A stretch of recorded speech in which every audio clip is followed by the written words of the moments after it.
Hello, ladies and gentlemen. Welcome to Divine League Week 1, the season opener. My name is Bonfire, joined by the ever-dazzling, ever-dashing Slayer.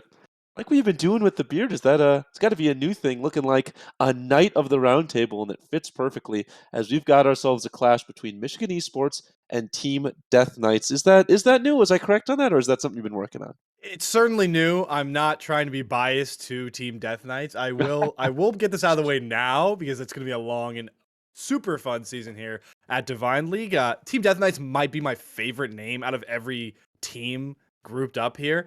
But yeah, I've been theory crafting the beard. There's some patch notes that'll be coming out about my styles when we get probably a little bit further into the season. So stay tuned for those. Look, you might like Team Death Knights. I bleed big blue right now. Michigan Esports, hey, we love to have some Wolverines in here, but it's a perfect segue talking about the patch notes. A lot of people don't know we're not actually on 12.10 right now. We're actually moved up at this point to 12.11. Got ourselves a big patch, a lot of nerfs, a lot of buffs.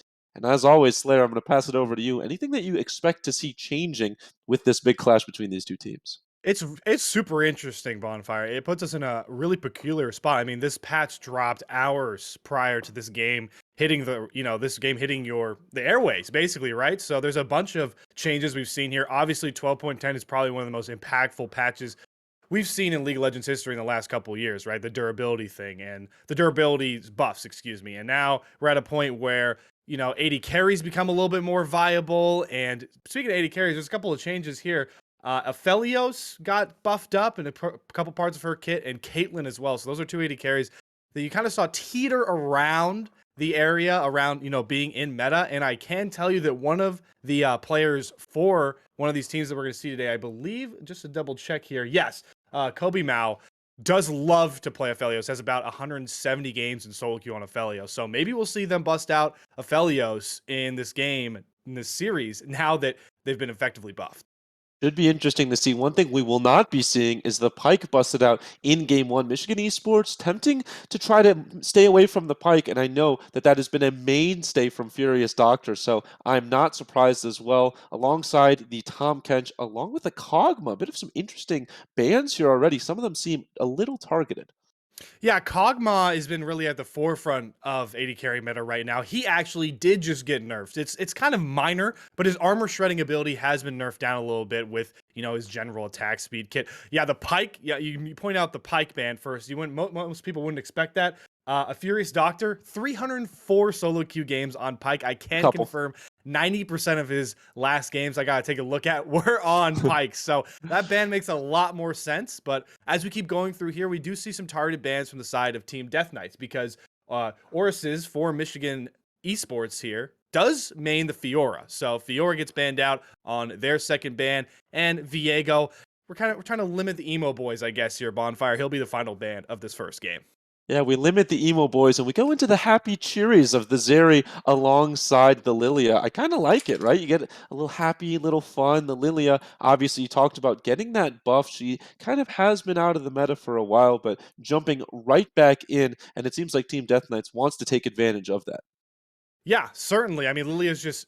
I love picking Lilia first because of the flexibility you have with that pick, right? We've seen Lilia go towards the jungle and towards the top lane. So you really have the flexibility of being able to say, hey, listen, maybe we send her jungle and we, being on red side, use top as the counter pick at the end of the draft, or we just send her top to get a sort of advantageous matchup. But as we keep going through this draft, Senna did see a pretty significant nerf as well to the sheer amount of souls that she can collect, the amount that they spawn. So that's one of the bigger nerfs I saw out of all the patch notes. I'm really interested to see how Team Death Knights play around that. But to go back towards the Michigan esports side as we continue to ramp right through this draft, I love the Wukong pick, Bonfire, because Wukong in the jungle has been absolutely crazy right now. His ability in team fights to not only stay alive with his build path, around that death stance and that gore drinker, but the cyclone is just so effective at creating so much havoc on any sort of backline that the rest of your team will be there to back you up. So I love that jungle pick for Michigan esports.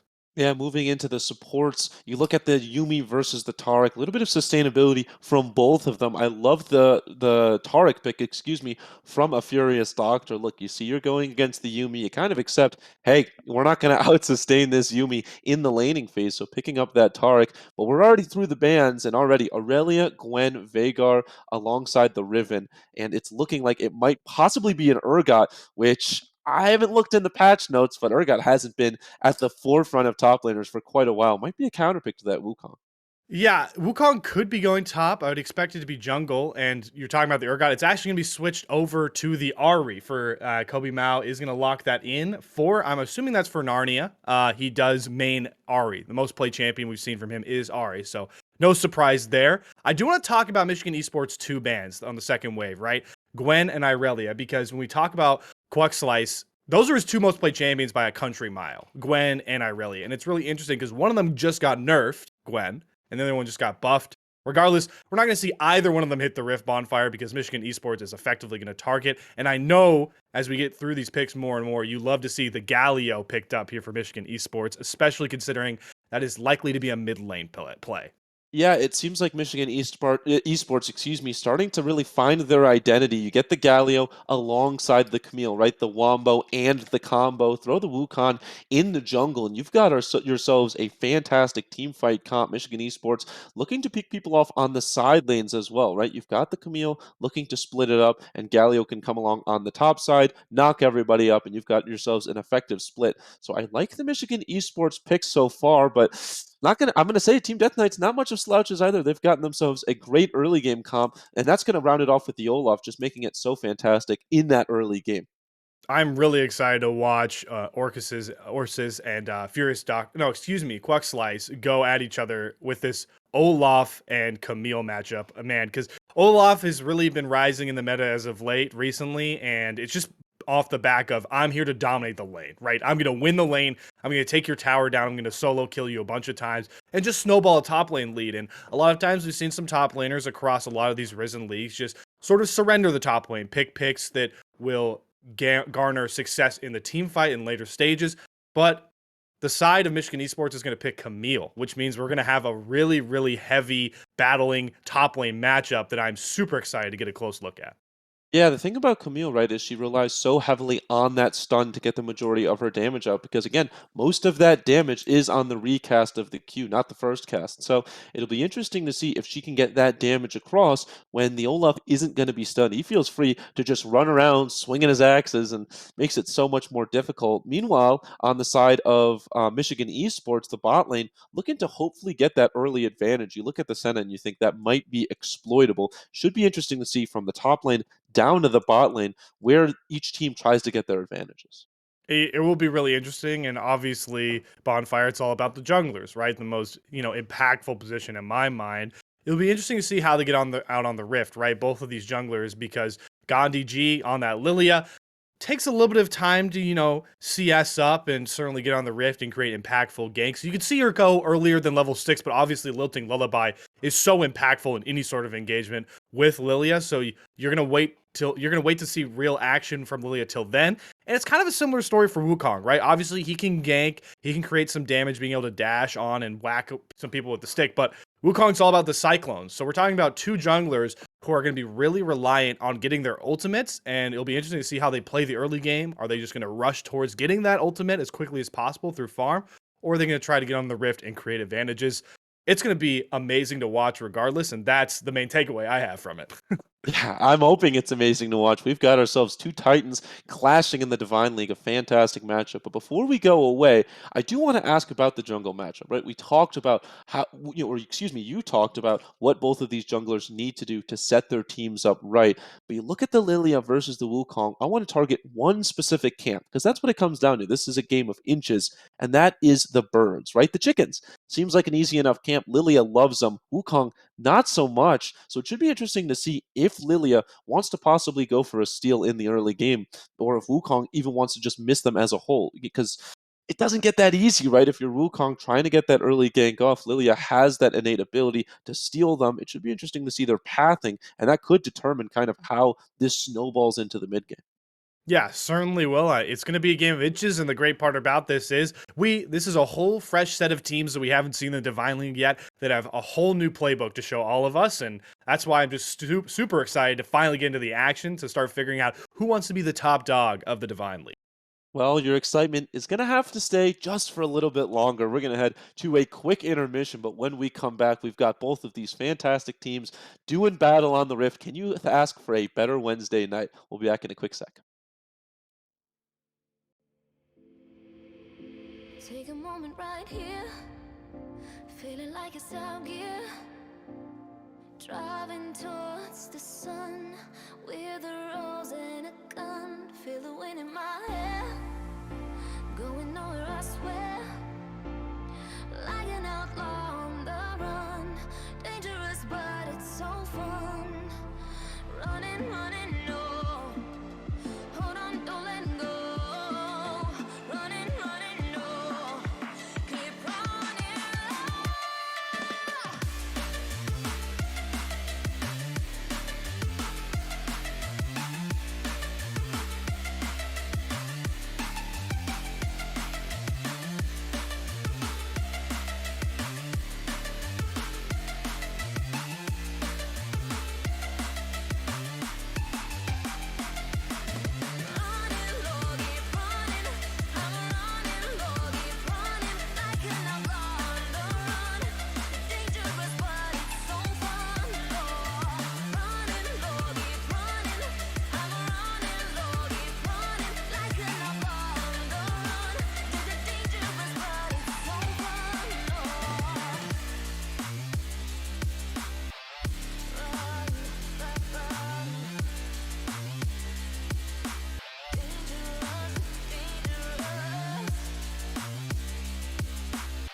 Told my boss that I'm done.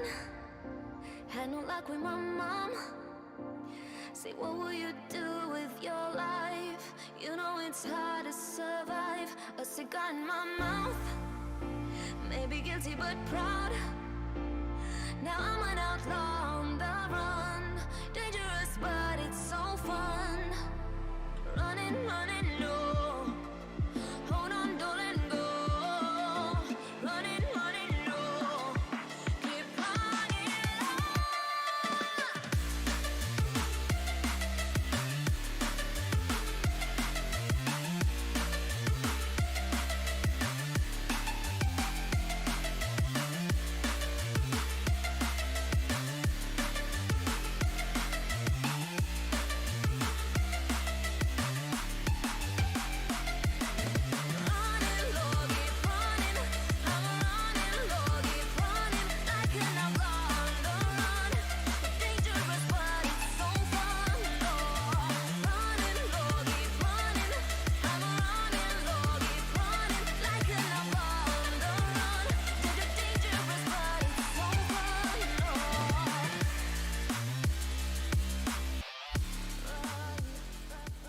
Welcome back to Divine League Week 1 opening day between Michigan Esports and Team Death Knights. We've got ourselves a fantastic matchup going into it. Seems like the lane assignments are as we expected.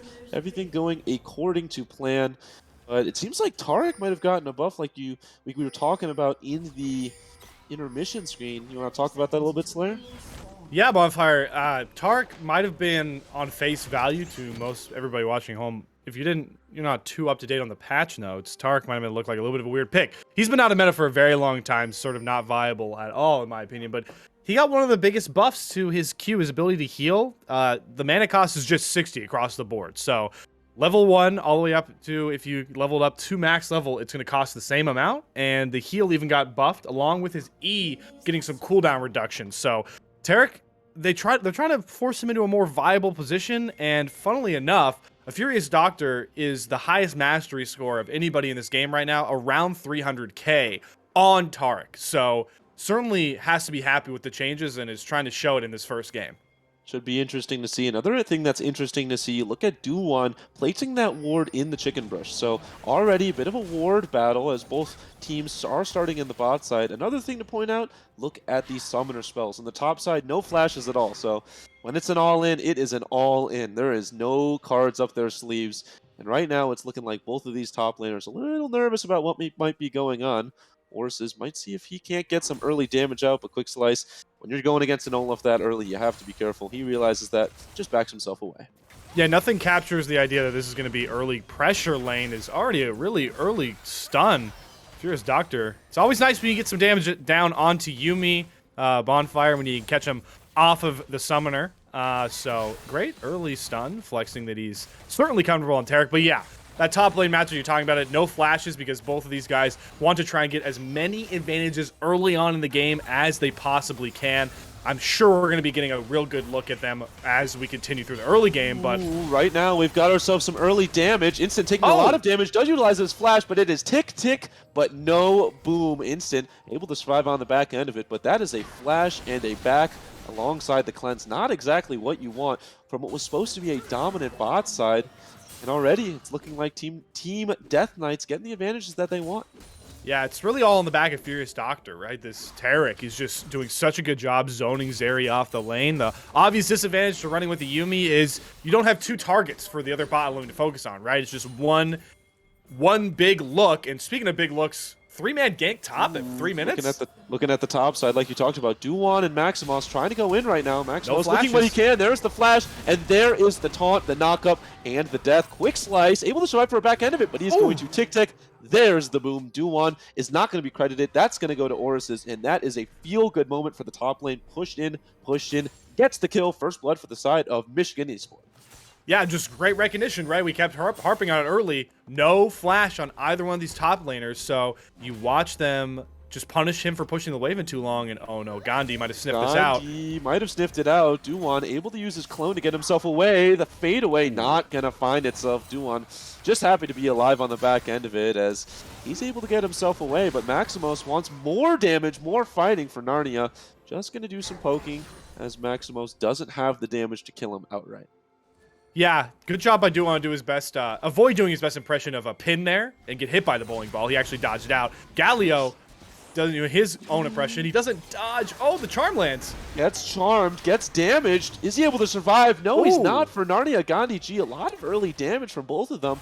And that's just going to be the death for the side of Maximos. Feels like it could have been avoided. Instant is going to get stunned up. Is he able to get away? No, he's going to get stunned by the Tarek as well, taking a lot of damage. Remember, doesn't have flash, doesn't have cleanse. Is able to leap himself over to the wall, but early on this area, getting abused by the Tarek. Not exactly what you want to see. But for Narnia, that is what you want to see, getting yourself an early kill. You are very happy about that. Yeah, and Lilia's going to path down here just to make sure they can shove the wave in. Instant does give over Dark Harvest stacks, so basically the gank is successful, Bonfire. That's what it means for early game Lilia. But yeah, I mean, I was a little confused. Instant waited a really long time to jump over the wall with the Zeri E. Took a ton of damage. I guess maybe wanted to save to try and pull an extended engage, but the power of Senna and Tarek to be able to set each other up is obviously on display here, right? You land that W as Senna, and Tarek can come right over top with that Dazzle stun, so they're doing a really good job at showing a bottom lane that I haven't seen a ton of since the durability patch came in yet, but it's a whole new playing field here on 12.11. Yeah, and it gets so difficult for Instant and Soma, right? You want to take those trades, you want to hopefully whittle them down, but with Kobe Mao and a Furious Doctor on two champions with such sustainable healing, how do you win those engages? You have to all in. They're trying to do that right now, but Instant and Soma aren't doing what they're able to do. Right now, Orus might be in a bit of trouble, doesn't see what might be going on. As actually, I take that back, it's Quick Slice that might be in a bit of danger.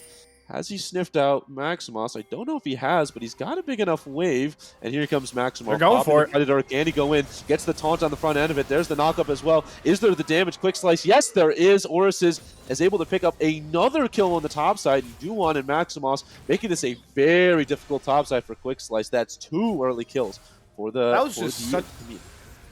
Yeah, but that was just such a textbook dive, right, Bonfire? I mean, executed perfection there. Maximos takes on the aggro early, lands the taunt. He's able to set up the grapple right into that stun and takes just enough turret hits, is able to leave, and they have enough early damage with 3 members. So Michigan Esports out early, showing that they want to make sure their top laner has the early advantage. And the only reason this game is really staying so close and actually in the favor of the Death Knights is what you're looking at right now. This bottom lane is very much ahead for the side of the Death Knights, being able to just create so much pressure. I wouldn't be surprised if we see an early Drake coming out from this Lilia purely on the backs of the prio this bottom lane is garnered. Well, that might not be a cast or curse, maybe a cast or bless, is it looking like. It's looking like you're going to get your, looks like you're going to get your wish. Gandhi G pathing down for Narnia. Gets the push Some in call on me the a mid lane. fortune teller.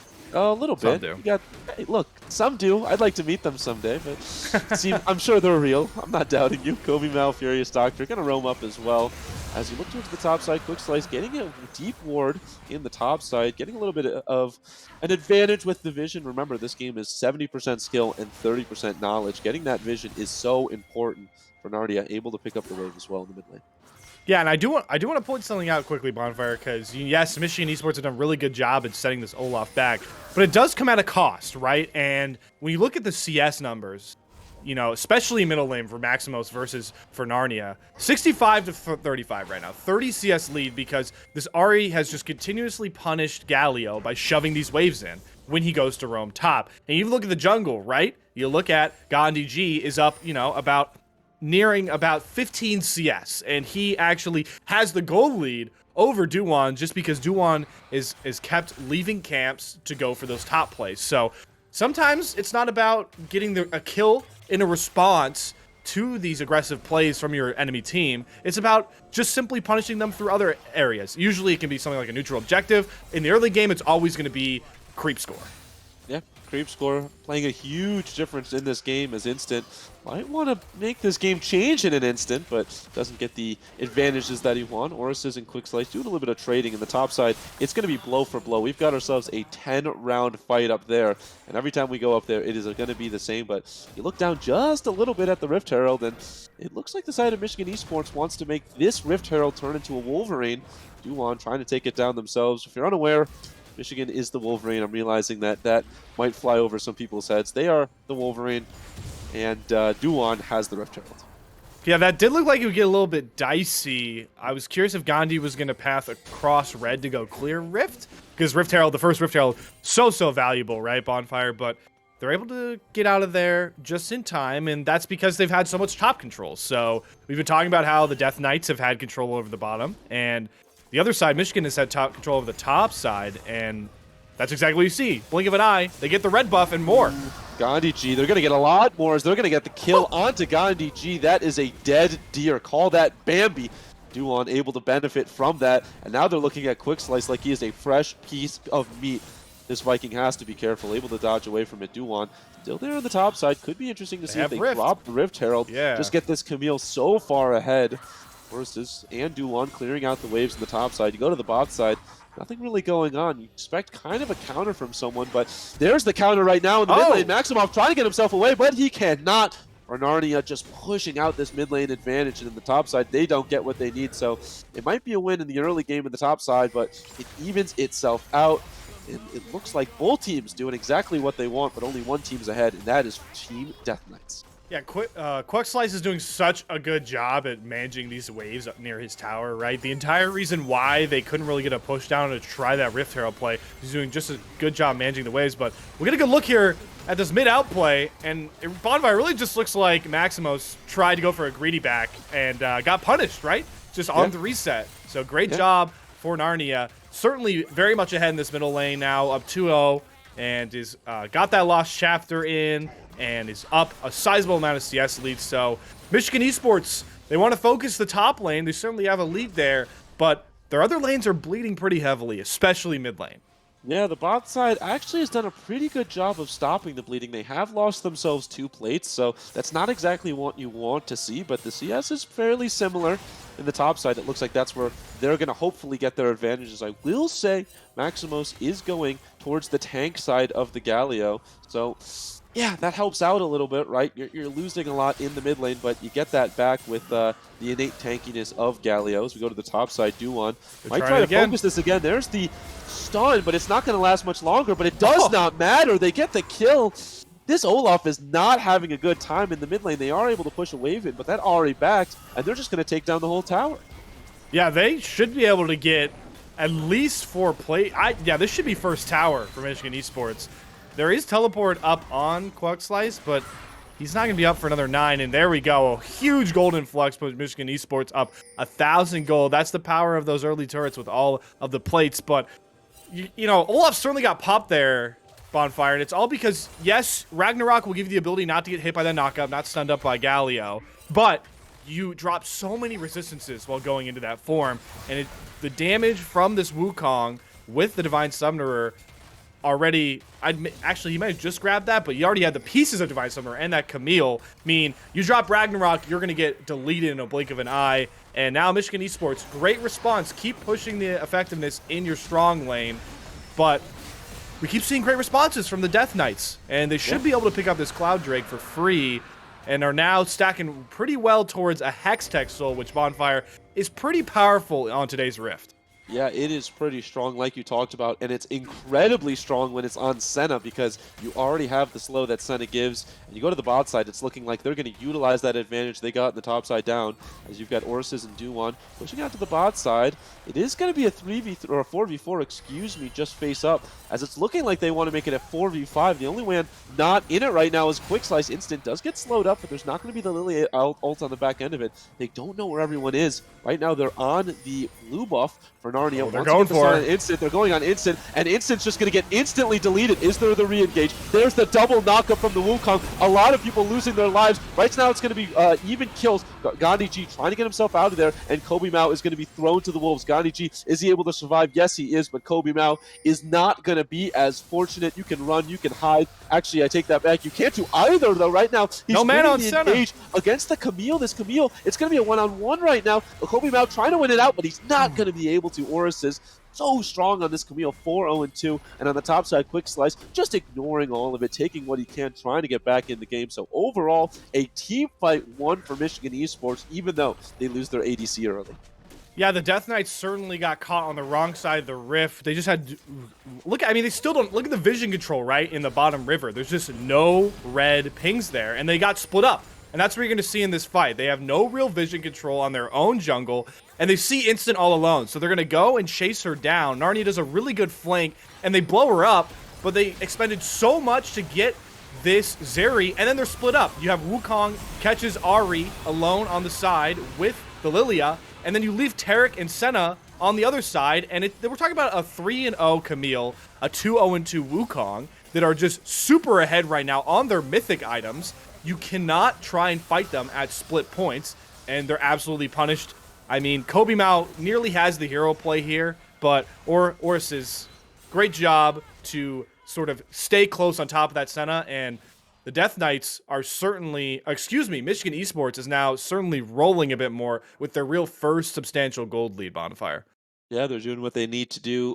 Critically, a Furious Doctor utilized his Taric ult, and it did not pop where it needed to, right? Kobe Mao was able to survive, but look, you need to land that on more people. He realizes that when he dies, and it just goes over to Michigan Esports. But Kobe Mao and a Furious Doctor, they're not. They've got the. You know what? My baseball coach always told me you have to have the mind of a fish, and they have the mind of a fish. They are just gunning it down in the bot lane again. But it looks like Michigan Esports trying to go back towards the top side and get themselves another Rift Herald.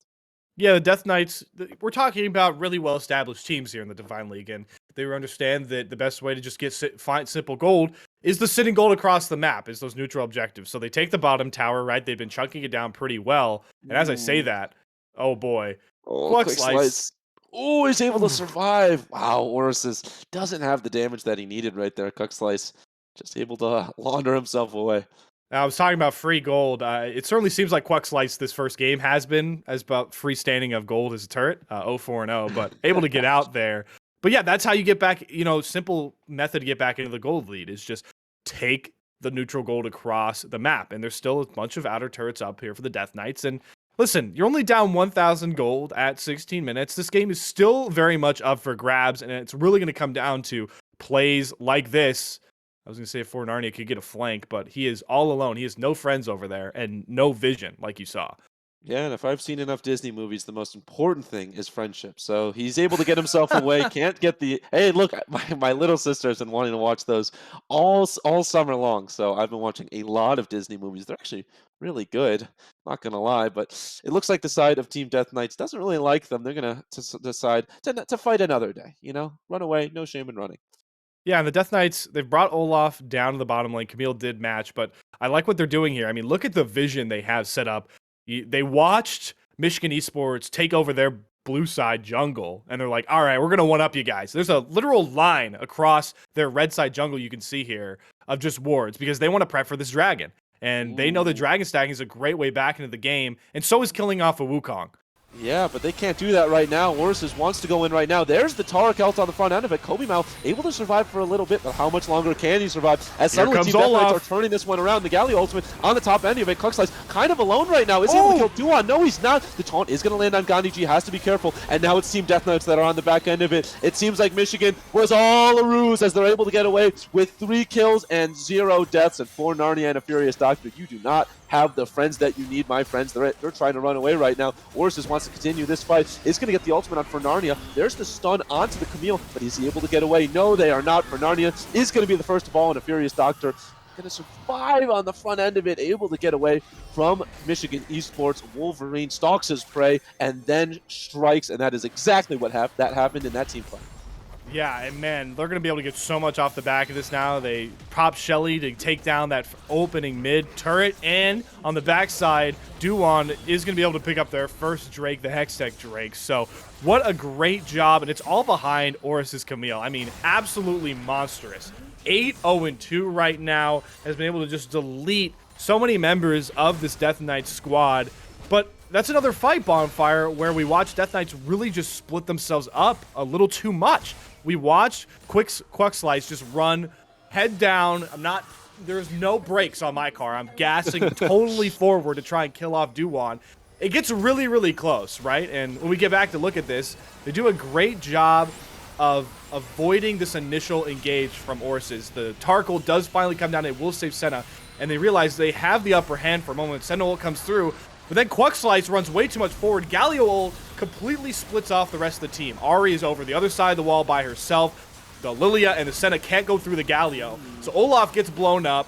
The Ari has to dash away, and Lilia and Senna are caught in the middle of a monstrous Camille. Ooh, and talking about here we monstrous go. fights right now. Yeah, like you talked about, more fighting going on. Oris is just an absolute problem on the back end of it. Cuckslice is again away from his friends, away from his team. Kobe Mao trying to get himself out of there, but you cannot run away from Michigan Esports. They find him, they find Kobe Mao, they find Cuckslice, and they are going to find the mid tower on the back end of it too.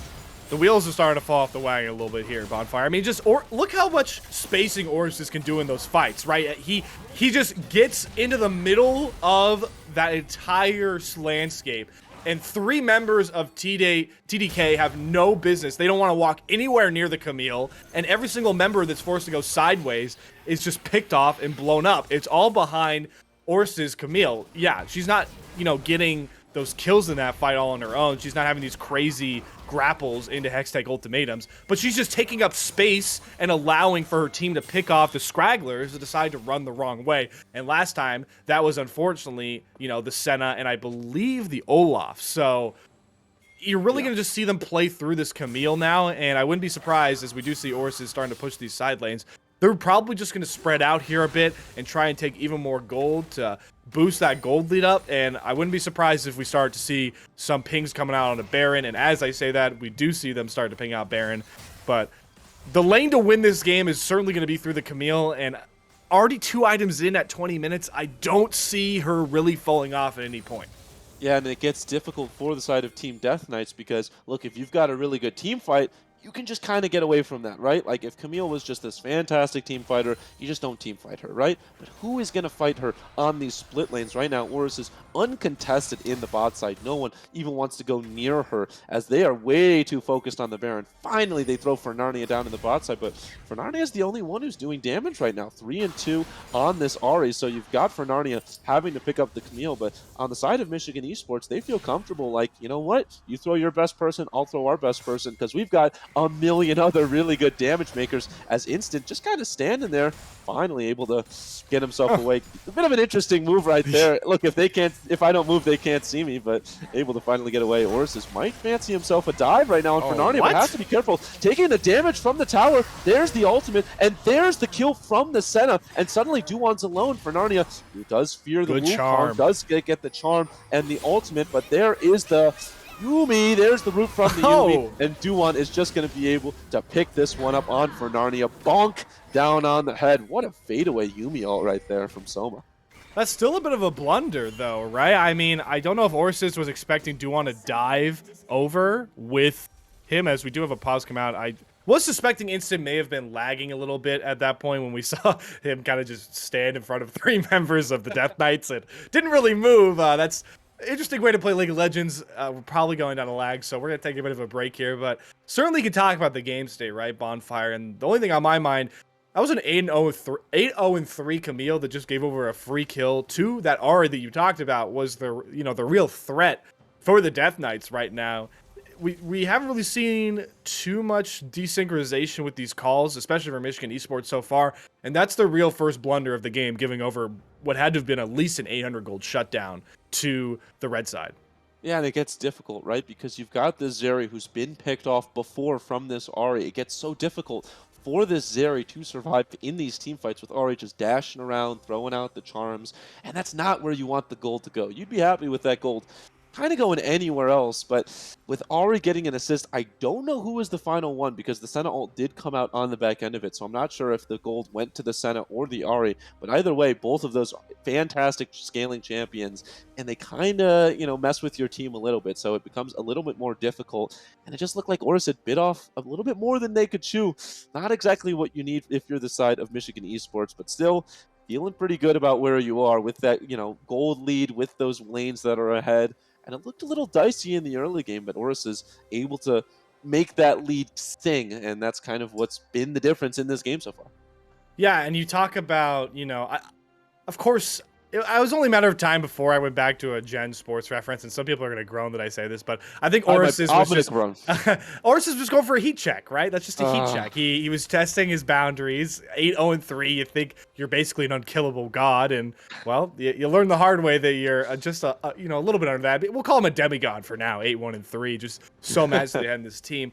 But looking ahead as we go through this game, right? We're at about 23, 24, 25 minutes, so you're right in the middle of the mid game, and this is kind of where I think team composition certainly has a play in how we're going to see the rest of the game come out.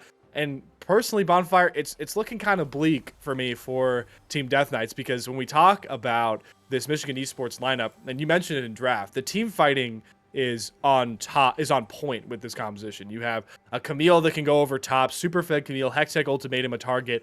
You can have the Galio follow through onto that target. Wukong is doing a bunch with his cycle in the back line. He's also sneakily been fed in the early game.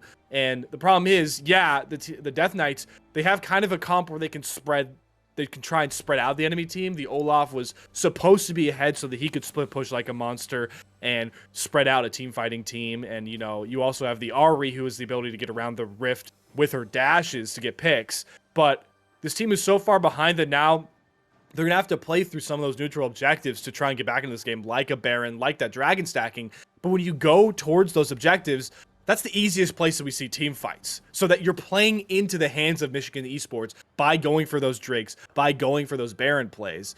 So it's really going to be rough for them to find some way back into the game. They're going to have to find a way to pick off some of these members with those high bounties. They started with Camille, but you still got that Wukong to worry about with a bounty. I believe Zeri might be carrying a bounty by this point as well. So before the Baron calls come out and the dragon stacking for Michigan Esports gets out of hand, you got to find a way to pick off and take as much gold out of those bounties and champions as possible. Well, you were right. I did groan at your heat check reference, and It makes sense but though. it did make It- sense. It did make yes. sense. We did have word from our producer that Instant had to restart his PC. So you're right about Zeri. Look, sometimes you get lag. Everyone experiences a little bit of lag. So we will be back in this in just a second, but we got some time to talk, right? We've got some time to talk about the game state. You talked about what Team Death Knights has to do to get back into this game. Michigan Esports feels like they have the foot on the pedal, but look, if that was any showing of what could happen if there's one slip up from Michigan Esports, then this game is all but done and dusted. Yeah, it certainly is, and it's going to be really difficult because, yes, the Terror Cult is just so it's so pivotal in swinging fights, especially extended fights. But like you've seen a couple times, it takes a couple seconds for those sexy shades to fall down onto your allies, and in those seconds, a Camille Q will come up on second proc and basically delete Senna, basically delete Ari. So you need to stall for that Terror Cult to come online and be effective. And right now, you're just really far behind to this Camille and this Wukong, who are building basically full damage and have a Yumi healing them over top. That unless you can, not get slapped so hard by their wallets, you're not gonna be able to turn these fights. But extended fights are the name of the game when we do talk about fights of the Death Knights, because Terror Cult is so pivotal in keeping people alive, and that, in invulnerability, so to speak, stays on you for a couple of seconds. So I'm certainly going to be looking to the doctor to finding ways to swing these fights, but it's still really tough with how far ahead this Camille can be and how easily it is for her to get on the back line. Look, they say doctor save. That's all he does. He's just here to save the game. That's the hope, right, from the Taric. We did talk about how some of these Taric ults haven't really been what you wanted to see if you're a Furious Doctor. You have a little bit of late Taric ult, sometimes a little bit of an early Taric ult. In my eyes, Kobe Mao has been the benefactor of the ultimate, but I'd like to see it go on somebody that goes in a little bit more, right? Throw it on the Lilia. Throw it on someone else, really anybody else. Don't throw it on the Olaf, but throw it on somebody else, because when you throw it onto this Senna, you're giving her the invulnerability, but already this Senna should be far enough back that she shouldn't be in the line of fire. You want to throw it on the Lilia because the Lilia can really push out so much damage when she is in the middle of the team fight. So I'd like to see a Furious Doctor be a bit more advantageous, let's say, with his ultimates, but still a lot of game left. I'm excited to see where this one goes. We talked about earlier the dragging stacking from the side of Team Death Knights. I'm curious, right? Because the side of Michigan Esports got a dragon back. Is that still viable in your eyes? Of course it's viable. I certainly would say that it's a way back in this game, especially the fact that it's Hextech. It's a Hextech Drake, which does such a good job of... It's obviously extra auxiliary damage over the top, but my favorite part about Hextech Drake is it causes a bit of a slow, and that static jump can slow basically a whole team. You have 5 members who can slow a bunch of targets at any point with that Hextech Drake. So I'll still be looking for that to be a way for the Death Knights back in. But it's not like they don't have scaling members of this team, but... you talk about the Lilia. This Lilia will scale up very, very well and become a havoc if fights get to the later stages of the game. And you also have, the Senna as well. But we've been talking about it earlier. The Senna nerfs, you might be able to see a bit of them playing in right now. Just the amount of souls that she can grab to stack up. You were talking, Bonfire, about you're hoping that the Senna can stay very far back and not have to have the Terror Cult come over top to save her. But she didn't lose the bot lane. Death Knights certainly, I would say, were pretty even, if had a slight lead coming out of the early game. But Right. Because she didn't have as many souls to grab, and she doesn't have that, giant range yet at this game, maybe possibly because of the nerfs to Senna, she's having to play a little bit more forward. So you're certainly starting to see how Senna's growth into the late game as a champion has been changed with the new patch. But Lilia, is certainly a good one to talk about. Lilia's very similar to how she used to be since the durability patch. I would love to see if she can be very impactful, and it's all going to be on the back of Gandhi. Get some more effective lilting lullabies into swing fights with her stupid damage that can come around by the late game. Yeah, there's so much damage that can come around by the late game as we find ourselves back in the game between Michigan Esports and Team Death Knights. Both of these teams still kind of moving around, as it looks like I was incorrect. Instant still restarting his PC. Quick Slice and a Furious Doctor just hanging out together in this area by the Blast Cone. But you talked about what Gandhi can provide to a team. As there we go, we're back into the game. Gandhi can provide so much to the team, and that's really where a lot of that needs to come through. So it should be interesting to see. If you missed it, we had a bit of a break. Basically what happened before the break was Oruses went for a fight on Fernarnia. it wasn't exactly what you wanted to see and lost his life on the back end of it. For Narnia did get traded out, so Horus is giving over the shutdown. For Narnia did end up dying, but that trade-off isn't exactly what you want to see. 22 minutes between these two teams, and we are getting ready for the good part of League of Legends, the end part. Instant still dancing around in the spawn. Should be a fantastic game. Instant saying, you know what, I'm back, guys. I am ready to play. Yeah, looks like he's back, but I do want to mention you were right. Kobe Mao did actually get the shutdown on to the Camille, like we saw. So that picked up his first kill. He's been doing pretty well. I mean, he's the server high in farm right now, 183, and now has 2 items, has that Rage Blade with the Kraken Slayer. So certainly will be a force to be reckoned with, but the problem is, how do you stop this Camille getting on top of the Senna, right? You have Tarek. It's kind of a hard stun to land, especially with how easily Camille can grapple. And maybe you use the Lilting Lullaby, or you try to hit a Charm, but there's not a lot of hard ways to stop this Camille, who's so far ahead of getting on the backline and creating so many problems. But as we get into it, it looks like a bit of a split situation.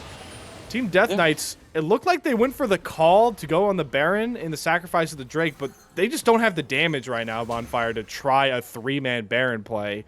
And on the other side, Duon's 4-0-5, 2 items. He's got the Hex Drinker to boot as well. He can certainly take down the Hex Drake on his own. So now we're at a state where Michigan Esports certainly ahead in gold, up about 3,000, but they also are now even in Drakes. Yeah, they are even in Drake, so Michigan Esports in a fantastic position. Horus is in a deep position going in on Gandhi G. That's a lot of damage. Quick Slice is going to utilize his ultimate, hopefully to get out of that, but he is going to get stolen away by the side of Camille. Right now, Gandhi G trying to do what he can. There's the Tarek ultimate on the front end of it. Kobe Mao trying to do damage. That's a lot of damage. Instant is back if you see that message. Kobe Mao trying to do what he can for Narnia. Is taking so much damage, and he's going to tick away. Duon just going to survive on the back end of it, and right now, Michigan Esports feels like they can do no wrong.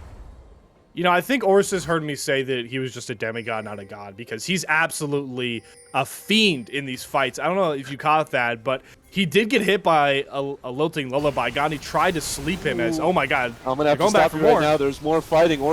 There is more fighting. They get the pick off onto Maximos, but a Furious Doctor is going to die, and I don't know if that's the fight that you want. Kobe Mao going to have to flash on the back end of it. Duon trying to go in on Gandhi G. Does get a lot of damage, but not the finishing blow. Kobe Mao flank TP? Yeah, that's a good flank TP from Quick Slice, but again, I don't know if you have the damage. Kobe Mao taking so much damage from Orus, and Orus with the Yumi on top of it just doesn't take any damage. Duon does take damage and has to back off. Quick Slice survives with the little bit of health, so it's a lot of, let's just say, trading, but what I've learned from that is that Orus is an unkillable demon god.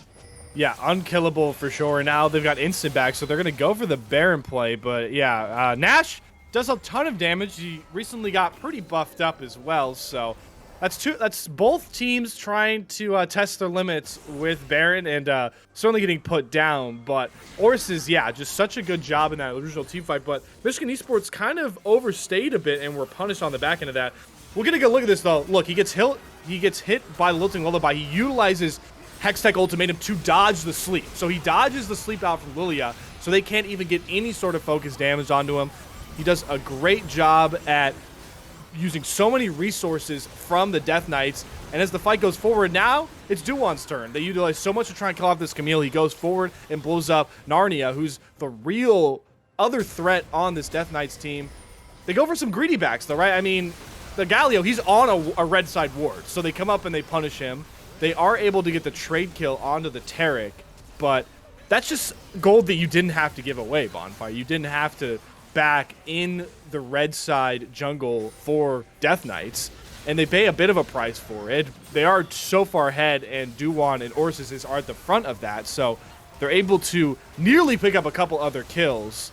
But those low health bars and, you know, now losing Galio, you got to think maybe that was the difference between them being able to pick up Baron off the back of that fight and them now not having it. Yeah, the cracks are starting to show for the side of Michigan Esports, but luckily it's small cracks, right? It's ones that your mom wouldn't check because you broke her favorite vase. These are cracks that might not matter in the grand scheme of things, as we are going to have to go to a quick another pause, as Orus is now the one who has left the game. We've got ourselves a bit of a laggy server right here today. I don't know, what is this, EU West right here, playing in North America? Well, you're taking shots, Bonfire. That's a That's a hefty shot, but I'm an NA fan. I'm an NA fan. I have to. that's fair enough. We are in NA. I will say that it does look like Michigan Esports is having a ton of internet issues. I'm hearing from the Risen team behind the page that they might actually, this may cost them more than just this game. It does look like Orsis is back in here. You'd hate for Michigan Esports to have to give away anything with these internet issues. But, I mean, it's crazy to think about Bonfire. We missed it there talking about all the fighting, but they actually just opted to play part of this game 4v5 for about 3 minutes without instant. And now we're instantly back with him on the rim. Now it looks like Team Death Knights might have to play this 4v5 as Gandhi G just gets picked off before anything can even happen. A Furious Doctor a bit late on that ultimate, but even so, what are you going to do as suddenly the turn for Michigan Esports is Baron, and yeah, I think they might have the damage now. Yeah, they certainly have the damage, and hey, you picked off Gandhi. So jungler down, you got to think Duwan, Smite's up. This should be pretty free here. Quick Slice, you get a good look. Quick Slice, you get a look at, just the no sort of vision in the pit. They do know it's low now, but you don't want to jump in there against a Fed Wukong and Camille, especially with Smite. So they're going to back off. Kobe Mao does a good amount of damage onto Orsis, but that might have been way overrated, and they realize that now. Kobe Mao's going to be the first to fall. A Furious Doctor right now afterwards. Quick Slice trying to do what he can to get himself away, but he's going to fall just the same as everyone else. That is a lot of damage. Are those knives for feet? Yes, I think they are. And they chop up your Team Death Knight. They lose 4. Gandhi G, you are here way too late, my friend, as they are going to get the Baron along with 3 kills on the back end of it. And I hate to call one when it's still going on, but this one feels just as done as dusted as it can be. Yeah, and I hate to keep sounding like the Orsis fan club. I mean, I don't trust me. I don't want to just be talking about how cracked their Camille play is, but that's another fight with Orsis just did so much. Goes for finally gets the Yumi, so I guess you could shout out Soma. But I mean, look at this. He dashes for level 15. Yeah, he gets a caught a little bit too far forward, but by the time he gets the grapple reset, this Hextech ultimatum is beautiful because not only does he target Kobe Mao, but he forces Tarek into the rest of his team, and he forces Quick Slice away from the rest of his team. So he's not only single targets the AD carry on Death Knights, but he pushes 2 other members the opposite way, one into the jaws of the rest of his team. It's just textbook play with this Camille. Hextech Ultimatum's great for utilizing single targets, but great Camille players will utilize it to push even more enemies into their team or away from their team. And Orsis just has it all on display right now as we get into the siege. Yeah, Lee Sin has the Insec and Xin Zhao has the Zinsec.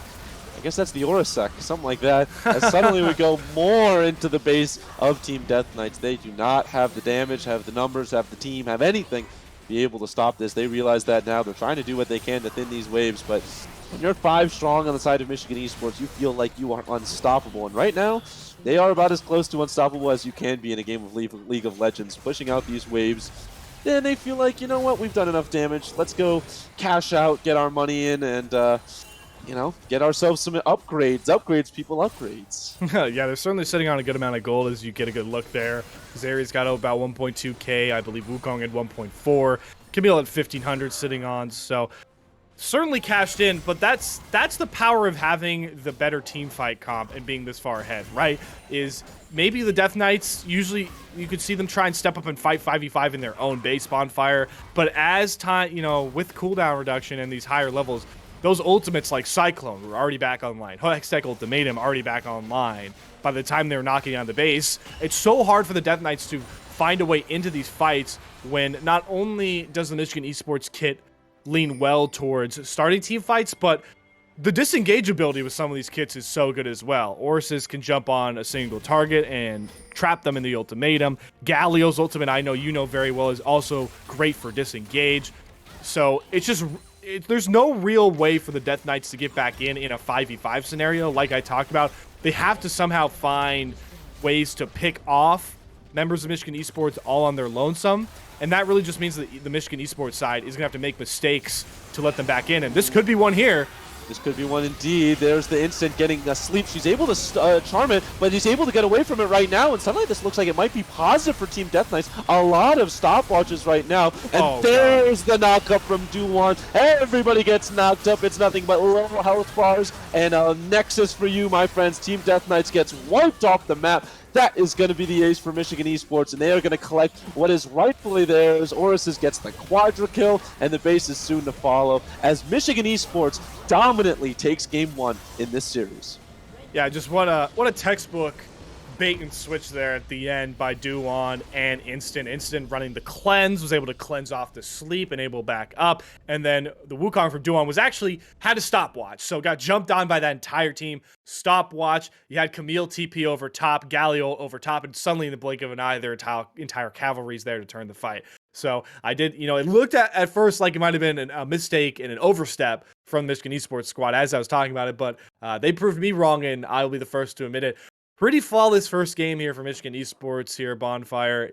They played really well to their strength, which they obviously is going to be Oris's. It'll be interesting to see how, if we get further into the series, how the Death Knights respond to such a dominant game from Oris's in the top lane. And it was funny because we were talking about Bonfire. They were doing so much towards the top lane that they kind of were suffering in the bottom lane a bit, and certainly in the middle lane early game, but it didn't seem to matter because they only need one lane to win early, the Michigan Esports squad. Yeah, the early win in the top lane, able to snowball that. I like to see what Oris's and Duon did. You looked at, they were just all over the map. As soon as they won top side, they weren't sticking around in the top side. They were able to get their bot side ahead, and then everything just else came kind of along with it. So Michigan Esports, dominant victory. Oris's on the forefront of that with that quadra kill at the end, and that's kind of what you need to see if you're Michigan Esports. If you're the side of Team Death Knights, it gets a little dicey because sometimes when you lose, there's stuff to take from it. I don't know if there's anything that you want to take from that game into game 2. Yeah, there's a couple of area. What was kind of confusing me, right? Bonfire is you could say maybe they don't like fully understand the 12.11 because they pick a Senna, who Senna's probably was one of the heaviest nerfed champions on that patch. But they obviously did sort of understand it because they immediately picked the Taric, and Taric is one of the heavy buff champions we saw in 12.11. I'm not a big fan of the Senna pick because she just doesn't have as many souls to claim on the Rift right now for this current state of the game, and souls are just the most important thing for Senna. That's why you've seen Senna's go support item, even the 80 carry point, because all they care about is stacking souls for those buffs, and that's just not, you just can't grab as many of them now. And yeah, the Senna for the Death Knights, we saw Kobe Mao. They didn't have a big lead early, and they had a huge snowball coming at them in the Camille, but they didn't lose and still had trouble, being really effective in fights. So Senna, I don't know how much more Senna we're going to see in Divine League now that we're on 12.11 and for future, because if it is a one game sample size, but she doesn't seem that viable. Yeah, well, viability aside, it'd be interesting to see how both teams kind of bounce back from this game. If you're Team Death Knights, you got to find something new. And if you're side of Michigan Esports, you just want to run it back. But that's all for the future. And that future is just about 5 minutes away as we go to a quick intermission. But do not go anywhere. We've got ourselves a fantastic series on opening day in the Divine League. I'm Bonfire, joined alongside by Slayer. Don't go anywhere. We've got more Divine League in just a second. Take a moment right here, feeling like it's out gear. Driving towards the sun with a rose and a gun. Feel the wind in my hair, going nowhere I swear. Like an outlaw on the run, dangerous but it's so fun. Running, running, no. Hold on, don't let go. Running, running, no. Keep running.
Told my boss that I'm done.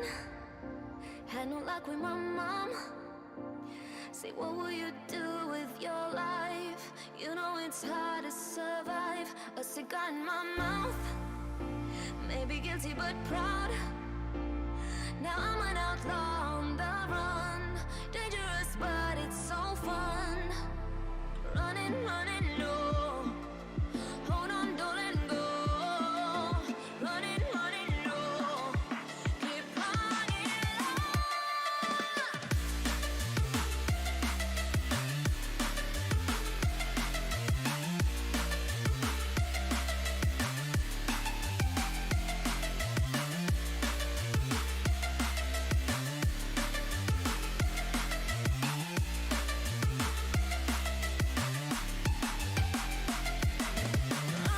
low, keep running. I'm running low, keep running. Like an outlaw on the run.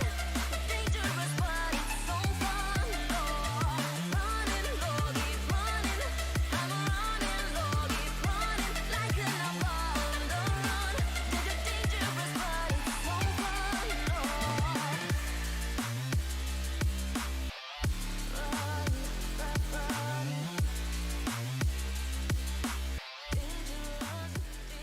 Welcome back to the Divine League. We are here back in opening day in the opening series between Team Death Knights and Michigan Esports, and it was Michigan Esports who were the benefactors of the win from Game 1. Pretty dominant affair, too.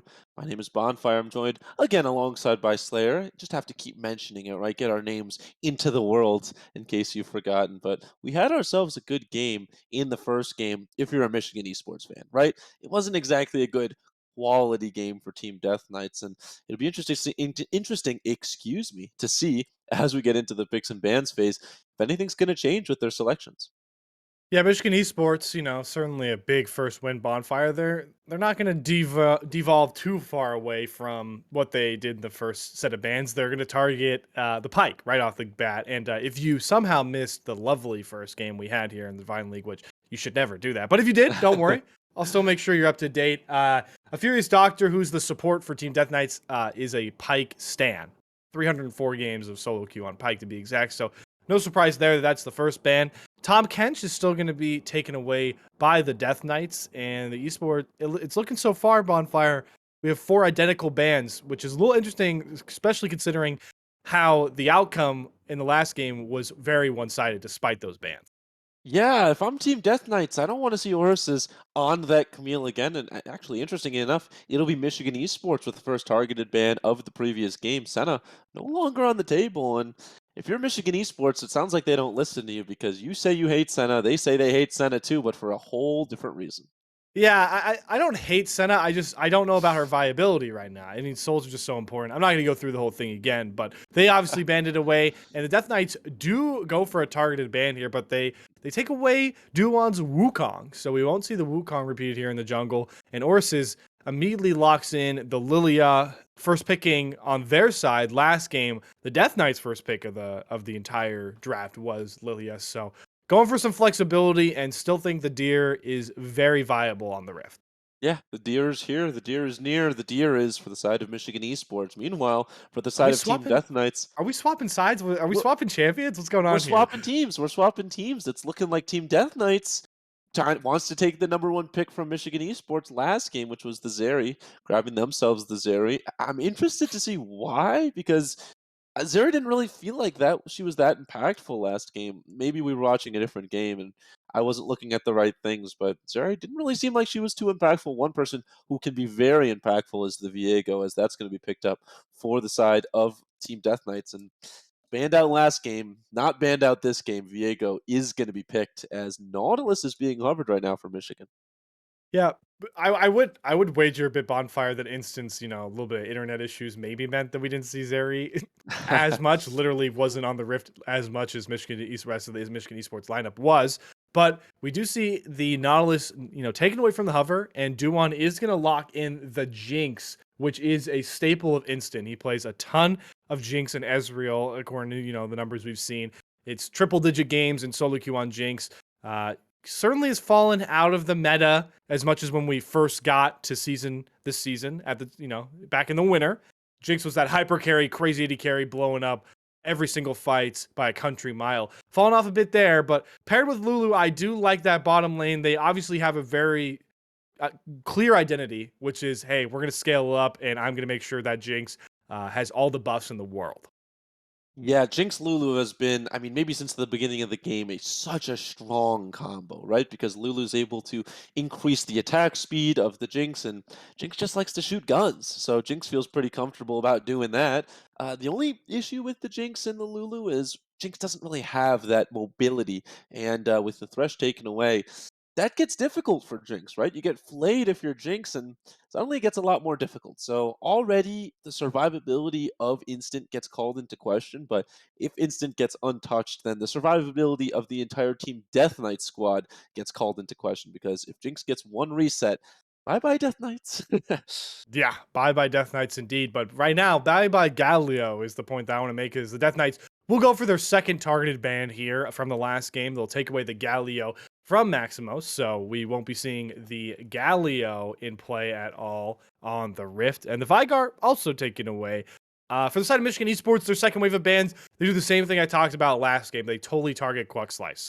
He plays a ton of Gwen and Irelia, so both of those are going to be taken away as we do see a bit of a repeat. One of the, I would say, the brightest spot for the Death Knights in the last game was certainly Foreign Arnie as Ari, and will be locked in again. So we will be seeing the Ari come back out here onto the Rift. Super viable ability to get around the Rift so well, and the response is looking like the Zillion. It looks like Maximus is doing his best Bjergsen impression there, Bonfire. Yeah, that's you want to talk about survivability. Yeah, that's how you get your survivability right there. And it's gonna be a run it back game for Oruses. Look, when you have such a strong Wow. Camille game, why not, right? So Yeah. it's interesting, excuse me, it's interesting to see the Zillion. I think honestly the Camille is less interesting because I was talking about the survivability. How do you stop this Jinx now? With the Zillion, with the Lulu, it just gets so difficult, and it's such a quick pivot if you're the side of Michigan Esports. Suddenly, oh, the Jinx isn't that strong. That's okay. We'll give all the buffs to the Camille. We'll give all the buffs to the Lilia. So it does get difficult, but it seems like Team Death Knights wants to challenge that top lane matchup. They trust their top laner as they're going to go with Jax, and we should see ourselves a battle for the ages in the top side. Yeah, certainly we'll see a battle for the ages. I was a little bit worried for Michigan Esports comp when they first were hovering the Cho'Gath because Zillion is, a survivability pick, but he's not a big damage dealer, right? Bonfire. He obviously can do a ton with those bombs, and if he gets the right sort of early itemization, he can snowball a bit. But he's there for the chrono shift. He's there to keep people alive and to do some good zoning. So if you pair him with the Cho'Gath, that means the real main damage was only going to be Jinx. Luckily, they noticed that Camille got through again somehow, so Orsis is just going to be able to run the Camille back. Their damage certainly looks a bit better now in that sphere. I was really interested to see the response from the Death Knights and Quack Slice into what they're going to play, because obviously they once again allocated the big counter pick, the perk to playing red side, which is, into the top lane, that final pick. And they picked Jax this time versus Olaf. And I believe maybe that's a little bit more so because Jax can scale along with the Camille. Yes, he obviously will benefit from early advantages, winning the lane early if he can get them. But unlike an Olaf, he'll be able to scale up just as well, and in my opinion, more than a Camille will into the later stages of the game. Jax becomes an absolute monster, not only in the split pushing threat, but even in team fights, he also has that 1v4 capability, as people like to throw it around with some of those bruisery top laners. So I do like this pick a lot more compared to the Olaf. Yeah, and if you're Cuck Slice, you feel a lot more comfortable on the Jax because realistically, Jax just goes so much better into the Camille than the Olaf. If you're Jax, as soon as she starts grappling, you just start dodging. And yeah, if you stun her up, yeah, that's okay. You get no damage out of it, and you're going to get stunned up directly afterwards. So it's a bit more of a dance in the top lane than it was last game. It should be interesting to see how both of these top laners approach it. But moving away from the top lane, back into the jungle. I hate to harp on, basically what everyone has ever said, but the game is decided in the jungle, and we've got ourselves an interesting jungle matchup, I'd say. Yeah, certainly interesting. We do have Lilia still present. I've already talked a lot about Lilia. She does seemingly like to wait a bit for some like really impactful ganks on the Rift till Lilting Lullaby can come around, in my opinion. Viego is kind of the opposite. He certainly, I've seen a ton of Viegos that love to path early for early ganks with the ability to, get those stuns and the mist to speed you up. So I wouldn't be surprised if we do see Gandhi get on the Rift a bit earlier than this Lilia. But it will certainly be an interesting path. And yes, jungle does decide the early game, in my opinion. The early game is so much dictated by the junglers, and it'll be a ton of fun to see which way either of them go, maybe towards the top lane to either try and shut Orses or push him into a lead again, or are we going to see a little bit more love for the bottom lane this time around? It'll be interesting to see what happens across the Rift as we've got ourselves a pivotal game too. This might be the last game. This might be just the beginning. So we've got ourselves a fantastic game coming up in just a second, but we're going to throw it to a quick intermission as we get all set up. Don't go anywhere. Do I have to say it again? Take a moment right here, feeling like it's out gear. Driving towards the sun with a rose and a gun. Feel the wind in my hair, going nowhere I swear. Like an outlaw on the run, dangerous but it's so fun. Running, running, no. Hold on, don't let go. Running, running, no. Keep running.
Told my boss that I'm done.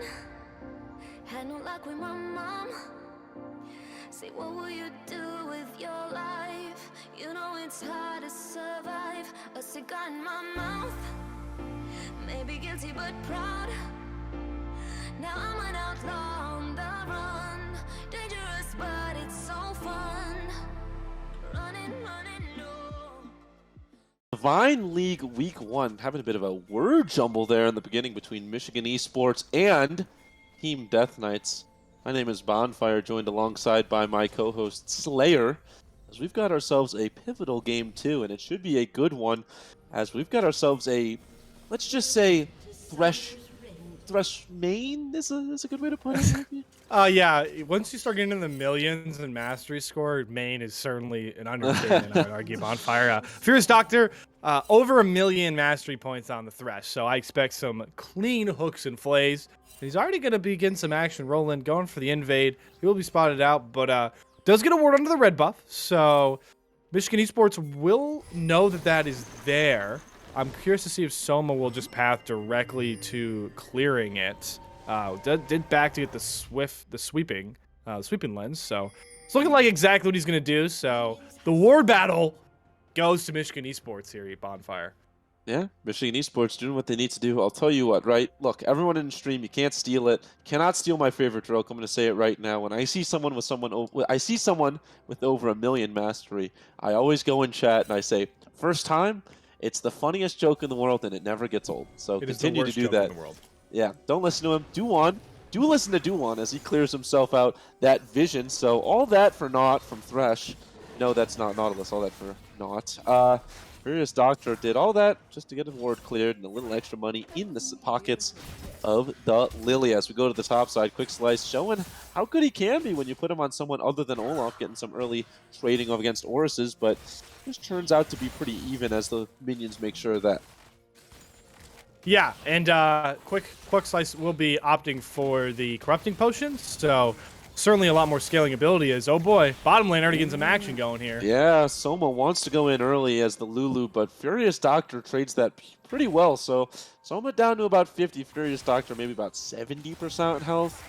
Both of them feeling pretty comfortable as is though, as Instant and Kobe Mao are just like, look man, I just wanna farm him up, and supports want that violence as they both dodge pretty well against the Zap. Yeah, it is going to be the early prio to the Jinx and the Lulu, which you usually see with the Rockets. Jinx is just so pesky with the AoE damage those Rockets can do. A lot of AD carries don't want to take that, sort of harass. They back out the lane, so Lulu and Jinx will be a little comfortable early on. Orsis may not be.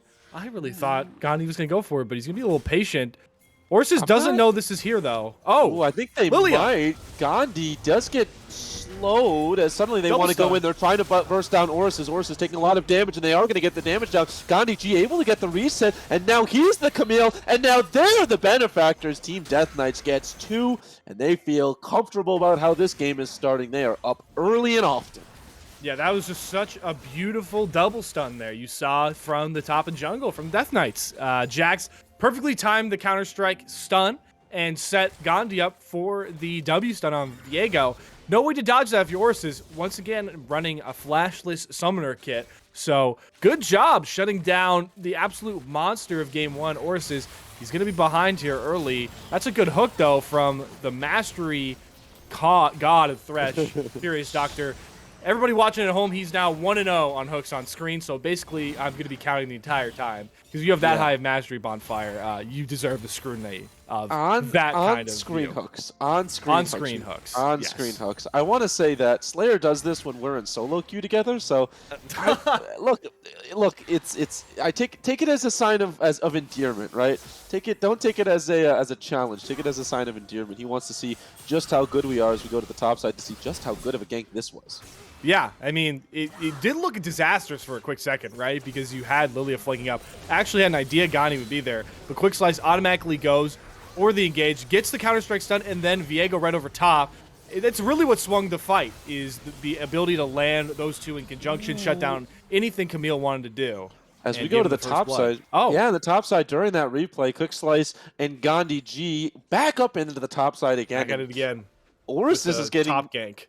Orus is getting the reverse treatment. I'm going to ignore you said that. Orus is getting the reverse treatment of game 1. He was the benefactor of a lot of early games in game 1, and not so nice when you're on the other side of it. Is it Orus's as we go, as Kobe Mao might be in a bit of danger, but Rest make sure that isn't anything too bad. 2 for 2, and Soma might be 0 for 1 right now. Is he going to die? No, the shielding just good enough. They have to have the heal come out too, and so they are going to be able to burn the Summoner and take Soma down to a little bit of health.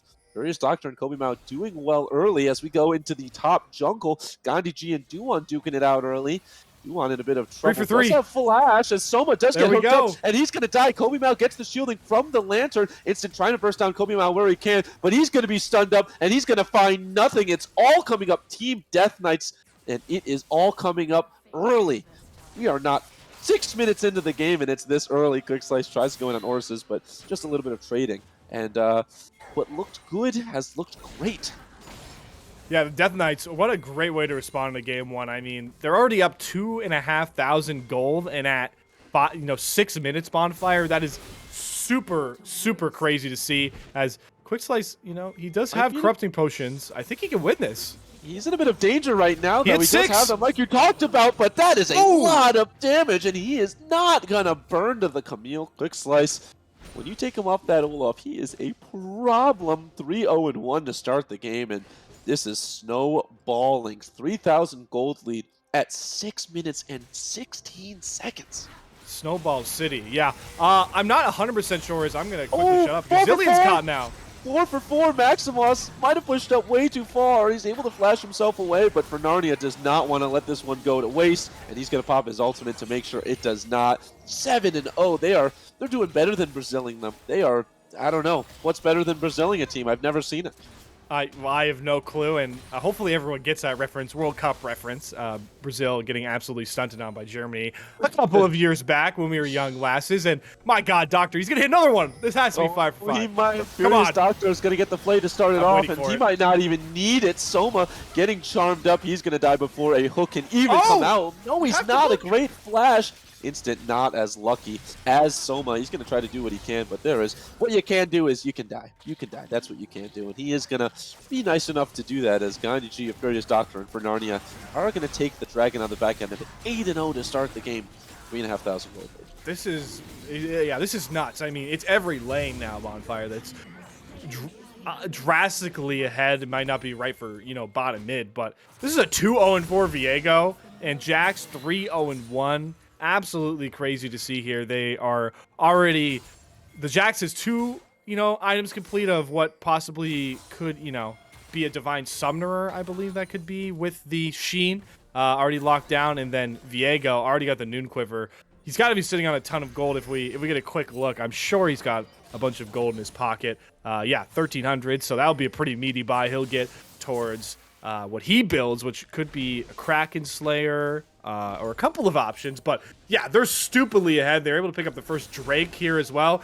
And the Furious Doctor, he's now dubbed the Hook Doctor, is certainly looking to make it 5 for 5 here. And I'm fervently watching. There's no way he can go the whole game. I expect a miss. I also expect to miss, as Maximus has to dodge right now. Oh, look at the quick feed on him. Gandhi G, yeah. Bit of a burning of an ult right there, but it is what it is. Kobe Mao not able to dodge that. Zav takes a little bit of damage, but at this point, I'm kind of doing the same. I want to see a Furious Doctor go 100% all game on screen. That would be incredible. So far, he's done it. I believe he's 4 for 4 as we are talking. So we've got ourselves a good game. You got to keep me in check here as I'm play-by-playing, because I'm not going to be able to see everything. I'll be watching fervently. Don't worry. As Quick Slice may get into some trouble here. 2 members in the brushes, ladies and gentlemen. You can't see him now, but that's because that's what Quick Slice sees. He's gonna walk right past them. He might be up for trouble. He's in a lot of danger. He's drowsy. He's now asleep. Does get the stun after Oris's, but in the end, it does not matter. Big shutdown going to Oris's, and that is someone who you do not want to give the gold over to. Yeah, Oris's gets a big gold injection. The Bush Warfare grabs a huge kill. That's a huge shutdown of the Jax. And Viego is not happy about it. He wants to take all the camps away from this Lilia. Yeah, Gandhi G doing what he can to make it all right. Duan isn't able to get his blue buff, and that just feels so bad. Gandhi doesn't even need it. He's just greedy, man. He just wants it for himself. Lilia does need it. When you don't have blue buff as Lilia, it feels bad. 4 for 5, the Furious Doctor does end up missing at the back end of it, so... Hey, look, he's still 90% on his hooks, so he's still doing pretty good. 100K of his mastery score for every missed hook. That's what I say. 100K off the mastery score every hook he misses. I only kid. He's been playing a very flawless game early here. A lot of very, very clutch hooks. And is even... I do want to give some credit here to Kobe Mao. Furious Doctor did go for some serious roams around the Rift that probably took about 2 minutes. Still able to stay even, nearly in CS here, despite being in a 2v1 scenario, getting pushed under the towers. So, got to give props there. And take a look at CS numbers across the Rift. Obviously, Instant's a little bit ahead of Zeri, being able to shove some of those waves down. We do have a 10 CS lead for Narnia over the Zillion. It's pretty much even in the jungle and even in top lane as well. But obviously, CS isn't really the name of the game in this early game Bonfire when we've had 9 kills. Ooh, we might have another right now. Kobe Mao has to be careful, burns the ult, but you are sure to die, my friend. And it's going to be at the hands of Duan. So it's going to have to be Duan and Oris's carrying this game again as Quick Slice. Yeah, Oris's, you might have been able to bully him last game, but Quick Slice is back with a vengeance. The trading for Quick Slice back to where it needs to be. He isn't able to get the kill. Now he wants it. Oris's has to be careful. Isn't able to dive away from it. Gets stunned. Is he able to get away? Gets the slow. Gets the ultimate. And gets the kill. Oris's the Camille King. And just gets the 1v1. The solo bolo. But in the bot side, Gandhi G and the Furious Doctor looking for retribution for their stolen ADC. And they're not going to find any. The backs are going to end up coming through for the side of Michigan Esports. So a solo bolo in the top side, the gold starting to swing. Yeah, the gold is certainly starting to swing. Michigan Esports, I mean, 3K gold at that low time is dead to rights. Is ooh, Furious Doctor. 4-6. Another 10K down the drain, my friend. Every time you say that, I think you're talking about like his contract. I'm like, I don't think they make that much money. No. I don't know. Like, I don't know if they're making hundreds of thousands of dollars. What are you talking about? This is Divine League with Risen. I mean, come on, they gotta be they gotta be making bank to be around here. No, all jokes aside, I do like to see Furious Doctor get up onto the Rift. Did go for the Mobies, and I think the advantage that Thresh will always have over Lilia, and you can correct me if I'm wrong, is the support main here, is his mobility to roam around the Rift is a lot stronger in my opinion, and it's nice to see that he's utilizing that constantly. But, yeah, another person who's been utilizing the mobility around the Rift, that has been Juwon as he gets the sleep onto the Jax, and that's a lot of damage. Kick Slice doing what he can to get out, but you can do nothing, my friend, and now it's looking like we're running back game one. Kick Slice had the early advantage, but it is now gone, but it looks like it's going to be traded out for the mid lane turret. There's the teleport into the mid lane turret, but they have to be careful, and there's the charm the hook, into the kill. Bit of a advantageous, let's just say, I don't even know what to say. That was not great if you're Maximus. Unfortunately, though, none of the members. Oh, Oh, Duan. Yeah, that's okay. Michigan Esports might want to forget that happened. Watwan is right. Just throws 2 bodies into the already lit fire, and they're going to lose the dragon for that. They are going to lose mid turret for that. They're going to lose everything. That is a huge gold swing. They were kind of clawing it back, but man, that makes it more difficult. There was a couple clutch skill shots on the side of the Death Knights there. I mean, for Narnia, that, if we get a replay on that one, hit a perfectly timed charm onto the Zillion TPing in, and the Thresh landed a perfect hook on the Lilia advancing under the tower to lock that down. So even if we don't get a look at it, 2 flawless sets of skill shots there to set up for those kills. But here we go again in the top lane. Yeah, stop me if you've heard this one. Kick Slice getting ganked, and he's going to die. Don't even. Furious Doctor was there just to provide moral support, hopefully a lantern, but didn't end up getting it. They just continue to gank Quick Slice, and look, that's free money right there. Here we go. Look at this charm. There we go. Flawless. Blink of an eye. Yeah. No frames to react to any sort of charm from that Zillion. Immediately gets blown up. Had the Chrono Shift up, remember. So Chrono Shift was up, but can't Chrono Shift while charmed. They try to take the tower, but Viego's melee, and he's the only AD. But there's a beautiful charm into a beautiful hook from Furious Doctor. And the Flash play will secure the kill. So Narnia and Doctor certainly showing their comfortability on their champions. And after Michigan Esports started showing us deja vu in the top lane, it's good to see that the Death Knights are not about to just let one lane snowball them out of their lead. They're taking a ton of advantages all across the Rift. And while we're looking at the replay, they took the first turret in mid lane nonetheless. So one of the most valuable turrets in the early and mid game falls first for Michigan Esports. Michigan Esports losing their mid lane turret, not what you want to see, because you lose that turret, you lose a lot of your jungle, and you lose a lot of the gank ability. Quick Slice feels a lot more comfortable with that mid turret down. He did die while it was down, so not what you want to see, but still able to push up pretty comfortably in the top side. As in the bot side, it's been for Narnia just pushing out the bot lane. Again, this split pushing from Kick Slice and for Narnia just feels so insurmountable for the side of Michigan Esports when there's this deficit, because you can't face them head on. Although on the top side, Kick Slice fancies a fight against Zillion's here. They don't realize that Zillion's there, and that's a lot of damage. Quick Slice just gets bursted out, doesn't have the knowledge that the Zillion was there. They are going to trade it for the Rift Herald, but they might die on the back end of it. There's the no stun found. Howby Mao able to get out on the back end of it. No, A Furious Doctor. Doctor.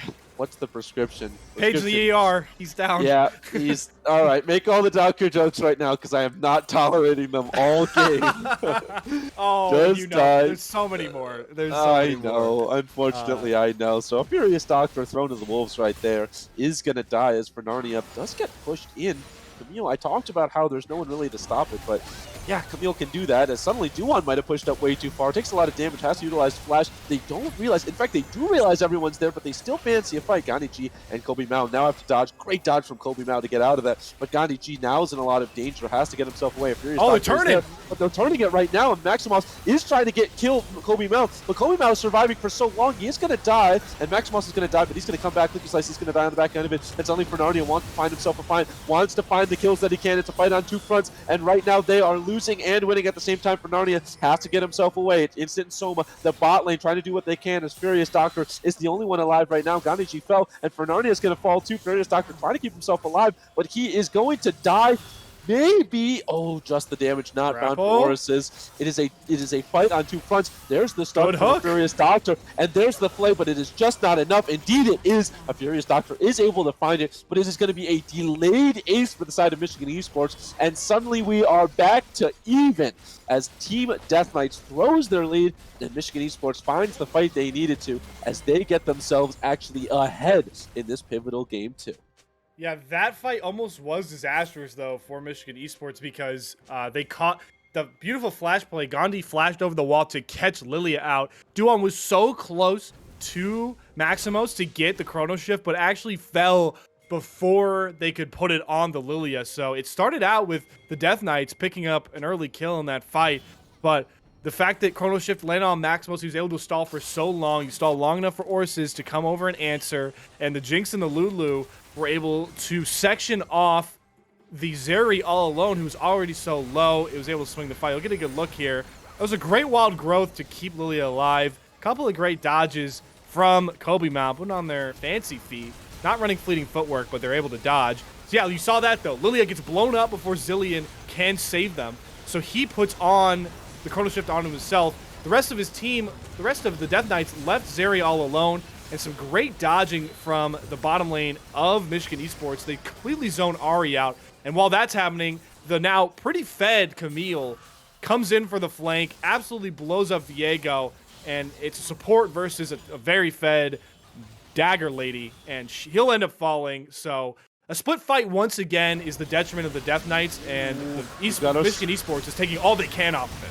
We've got ourselves another fight. Quick Slice is going to be thrown to the wolves to die right now, but Duan is as well. But there's the Chrono Shift to keep himself alive. Gandhi is going to die, and right now it seems like Team Death Knights is losing this one bad. Kobe Mao is going to get rooted up, and he is going to die, and it is going to be another 4 kills. They can't find the ace. Bernardia just has to run with his tail between his legs. Not what you want to see if you're Team Death Knights. The early lead completely whittled away. 3,000 gold difference right now for Michigan Esports as they are just sieging into the tower. They've got themselves what they need to win, and right now it's looking like that's exactly what they hope to do. Man, it certainly is a shame, Bonfire, that our gold graph stuff has been affected by the patch coming in and we can't take a look at it, because if we got to see a gold graph for this game, it would look like a mountain and a Grand Canyon next to each other. It looked like Mount Everest and the Grand Canyon, like side by side. Because we were talking about the Death Knights up 4,000, 5,000 gold at points, and now Michigan Esports is up 3,000 and looking for more, as I am sure Orsis might try and take this fight against Narnia. Actually, we'll just likely back out. But yeah, that was just a textbook turn for Michigan Esports at the Dragon Pit. They were able to secure the Drake, and then they turn a beautiful 4-man Lilting Lullaby by Duwan, and then gets the Chrono Shift. Maximus has been so on point with these Chrono Shifts to keep Lilia alive, and they just blow up this Death Knights roster that doesn't really have a true frontliner right now. There's not a pure tank on this team, so they can really play front to back in all these team fights, and they are absolutely styling. Yeah, we go to the bot side right now. Quick Slice trying to take a fight against Maximos. Maximos is fast, and he's trying to keep himself faster, trying to keep himself alive, but the Chrono Shift is going to keep him alive a little bit longer. Quick Slice takes a lot of damage. Is he able to get the stun up? Yes, he does. Is he able to get the kill? I don't know. No, he's not. And Maximos just outplays the Jax. That is a zillion if I've ever seen one. Bjergsen, eat your heart out, as suddenly they're going to turn to go for Baron. They have the numbers for it. Do they have the damage? A Furious Doctor sniffs something out, and right now it seems like Team Death Knights knows that something's wrong. They've got the control road in the back end of it. They could try to steal it. They are going to steal it, and the front end of it. My voice is cracking as they steal the Baron. They don't lose a life on the back end of it, and they keep their hopes alive. Team Death Knights, excuse me, steal the Baron, lose Quick Slice, but look, at the end of the day, you are happy about that trade. That is the cleanest Baron steal I've seen in a very long time. Heartbreaker over the wall, smite. Thanks for the lantern, buddy. That's exactly what the doctor ordered. A perfect lantern at time from the Furious Doctor. Gets out, blink of an eye, nobody falls, and yeah, that's a lifeline that you certainly needed. And I can't wait to get a look at this. They already had only 4 members. They do get Zillion to teleport back in full health, but a lot of low health bars. I thought this might turn to a pretty good fight for the Death Knights. Narnia does a good job at jumping in there, but look, you see Heartbreaker over top, Lantern out. Narnia still has another charge of Spirit Rush, rushes right on out of there.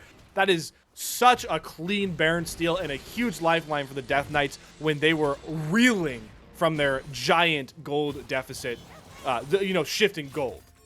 I see what you mean by taking a fight, but at the same time, you just want that Baron buff. You lose the fight, yeah, that Baron steal means nothing. You win the fight, suddenly you get to push out these waves, and that's exactly what they want to do. Gandhi trying to do what he can. There's the flash from Narnia, and there's the stun on Soma. Soma is going to stay alive a little bit longer. Lily ultimate utilized, but it finds nothing. Narnia is going to be the first to fall, and right now it's all back right now. Jinx is excited like you talked about, but there's the ultimate. Gandhi G is able to find one. He's able to kill Como, and trying to get out right now, but Gandhi G is the only one left alive, and he's going to have to find himself a way out, and he cannot. And right now on the top side, Kick Slice is going to find a similar fate. Maximus is going to keep himself alive just long enough for Oris's to make sure that he stays alive a lot longer, and then suddenly Michigan Esports is able to find the Baron. Let's just say, I don't know, counter punch? Yeah, you lose the Baron, but you win the fight. And those Baron buffs are only on a Furious Doctor. Yeah, they're not going to be able to get anything off that Baron buff. That play was all about nobody really accounted for Instant after that original engage. He does a beautiful job to flash away from the Ari charm. And then after that, they turn the fight and completely ignore this Jinx, who is farming very, very well. Server high CS score at 217. And had some serious punch behind her itemization-wise and now is on 3 items, by the way, off the gold she just got, but pretty good itemization. They completely ignore her. She gets excited off that original kill onto the Viego and completely swings that entire fight. You cannot ignore Instant's Jinx. Obviously, had a very wacky game 1 on Zeri, but is very comfortable on this champion and is super far ahead, now 3 items deep. Narnia has to be careful, is able to take the Lantern to get himself away, and it looks like it's going to be a Dragon fight. Quick Slice has to jump himself away from Instant. Instant does so much damage for Narnia, has to be careful, realizes that, and suddenly Team Death Knights is on the back heel. They're trying to get himself away from Narnia, has to burn the ultimate to get himself away, and they're now running. They are running as far as they can, but is there a fight to still have? There's the Drowsy, there's the Sleep On 2. Kobe Mouse has to be careful, has to get himself away. Kick Slice is going to be thrown to the Wolves, and now it's Quick Slice who's going to die. Instant gets the Thresh, Quick Slice dies to Oris's. It's Bing, it's Bang, it's bada boom. They don't even care about the Dragon Slayer as they just push up mid and try to win this series. Kobe Mao has to run in from Oris's, and there's the ultimate from Oris's on Gandhi G. Gandhi G is stuck right now. There's the recast of the Q. Yeah, that's a lot of damage for Narnia, realizing that he has to be careful. They continue to push out mid lane, and they continue to dominate Team Death Knights. What we expected to be a close series has turned into an absolute shellacking. But we expected to be a Death Knights game 2 win with their early game gold lead. They're now in objective bounties. What a fall from grace. And yeah, you talked about them ignoring the Drake. They could just pick it up easily on the reset, taking the inhibitor down. Another great fight where this time instead of, they did zone off Death Knight members in that fight, but it was because mainly they were able to poke down Narnia so low in the original engage. And, good. All right, Kobe Mouse, certainly wiser. Oris is trying to get a free kill in that advanced brush, but will just back to safety towards those chickens. But they were able to get Narnia so low, and then they forced him away, and they pushed Thresh to the bottom of the blue side jungle, and 3 members got hit by a Lilting Lullaby, and that's really all she writes at this point in the game. This Lilia is certainly very much online. Zillion off, a solo kill in the side lane, has some gold in his pocket. Camille is back from the dead, 8-4. Too many members rolling on the Michigan Esports squad, and the Death Knights are staring down a very similar fate to game 1. Yeah, Team Death Knights has to be careful. Furious Doctor lands another hook, but at this point, it is all for naught. Has to flash himself away, make sure that he doesn't die. You want to talk about falls from grace? Quick Slice was 3-0. He is 3-10. Yikes. He's 0-10 in the last couple, I don't know, 20 minutes? 20 minutes, yeah. Yeah, so Pixelace hasn't exactly snowballed the way you wanted to, and that's where a lot of this lead has gone. It was all on. Kobe Mao has to be careful now. Doesn't want to get ulted from Lilia. And here Oh, comes Horus beautiful. on the back end of it, but that's a good ultimate. Instant's really low. Instant's incredibly low. Does get the chrono shift, but they get the kill onto Orus, and suddenly this is looking like a winning fight from Team Death Knights. They want to continue this, so they want to keep fighting it, but they cannot as we begin. Pixelace has to go in on Instant. Instant just trying to dodge himself So away. much There's a damage. teleport on the back end of it, but it might be too little, too late. Indeed, it is. That's 2 down in the Oh base. my There goes God. the third. Instant just picking up as they fall, and he wants to end this game now. That teleport only delays the inevitable. You can watch from behind as Michigan Esports says this is our league to dominate. Oh, the To BM. dominate, excuse me, as Instant wants more. He wants to kill for Narnia. He does not even care about the Nexus. Instant chasing him down along with Maximus. For Narnia is going to keep his pride alive. There's the charm Oh, on boy. Instant. But at the end of the day, it does not matter what happens in this fight. What matters is the fact that it was a statement win, a statement series victory. As Divine League begins, as this season starts, this has been shown that Michigan Esports is here to play. They are here to take names as they take the opening day victory. Man, the Wolverines really showed their claws today, ladies and gentlemen. 2-0 sweep to start out their first game, and it was an I don't want to say unlikely hero, but it wasn't Orus's, right? We saw a big game one from him on the Camille. Certainly came along at the towards the mid and late game of game two, but it was all about the AD carry position here in this game too. It was all about instant. In an instant, this Jinx was an absolute monster in the mid game and completely was knocking down every single member of the Death Knights. And nothing sums that up more than that final fight, Bonfire, because Orus got caught on the side. He got completely blown up. But because Instant was able to survive the initial engage from the Ari with the Chrono Shift, came back online, was just leading everybody on that Death Knight squad. He finishes the game with, I believe, he went 11-2 to finish off 11-2-7, something like that. Highest CS in the game as well. So it's really promising for the Wolverines that not only did they come out and sweep their first opponent of the Divine League, but both games were really on the backs of two different lanes on their team. And that's a component that you see from championship caliber squad.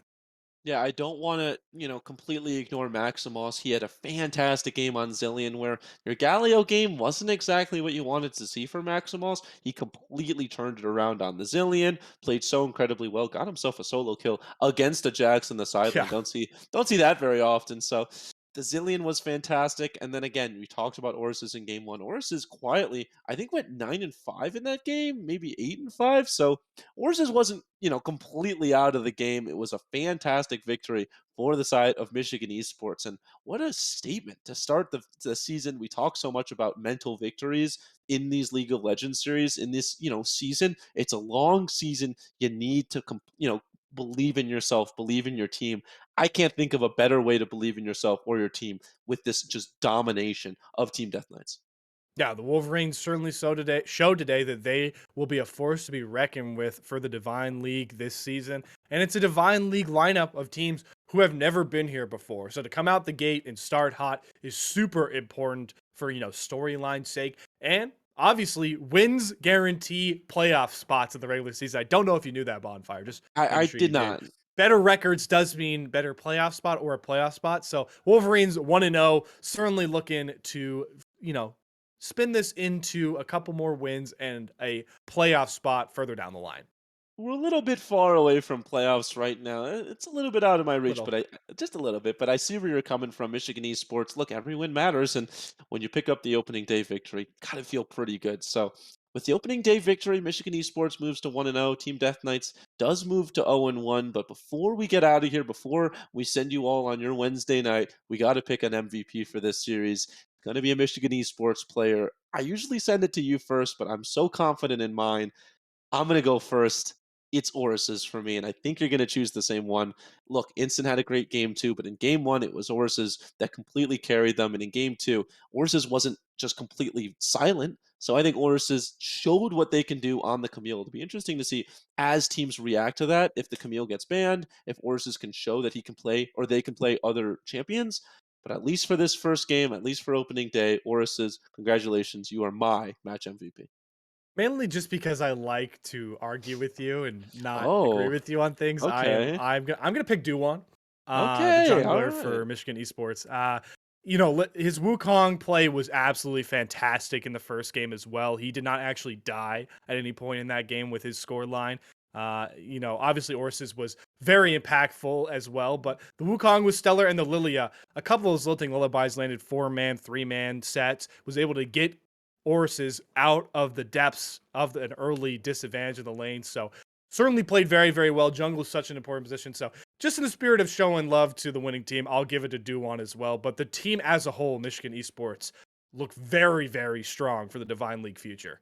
Yeah, Michigan Esports starting off strong, but unfortunately, to watch more Divine League, you're gonna have to wait a week. I know it's difficult. Continue to follow Dang Risen it. Esports. I know. Continue to follow Risen Esports on our socials. We'll be talking about these teams, posting about when we're going live, all that good stuff. We've got ourselves a fantastic split ahead of us, and you won't be missing us for long. Me and Slayer will be doing this all season long, so continue to tune in Wednesday nights. Mark it on your calendar. Wednesday nights, Hump Day, Divine League Day. That's the new motto. But for tonight, that's all we've got. So for me, Slayer, all our wonderful production team here at Risen Esports, I bid you farewell. Thank you for tuning in. Have a wonderful Wednesday night. Take a moment right here, feeling like it's out gear. Driving towards the sun with a rose and a gun. Feel the wind in my hair, going nowhere, I swear. Like an outlaw on the run, dangerous but it's so fun. Running, running, no. Hold on, don't let go. Running, running, no. Keep running.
Told my boss that I'm done.